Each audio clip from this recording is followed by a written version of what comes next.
Hi guys, I have a tips. Before eating the fruits, you need to soak it for 15 minutes in water with baking soda or salt. Pag walang baking soda, salt lang, isang kutsarita. Ibabad nyo sa 15 minutes, then hugasan nyo 3 beses para maalis yung mga chemicals na ini-spray dito.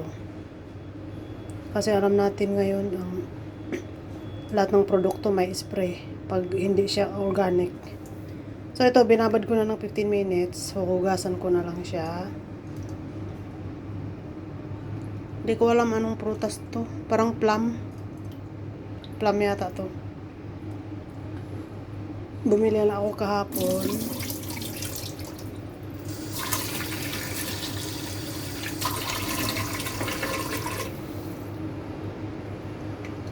Ano siya, matamis sa ilalim, tas medyo maasim-asim yung balat niya. Kinakain ko kasi yung balat. Ano siya, hinog na. Plus, shake. Okay na, pwede na siyang kainin. Huwag kayong kumain guys pag hindi nababad. Naku, lalo na pag made in China. Patay ako nito. Na-mention ko yung China. Lalo na pag galing sa China, puro may spray yan. Okay na, ready to eat na. Bye-bye. Ito lang yung tips ko ha.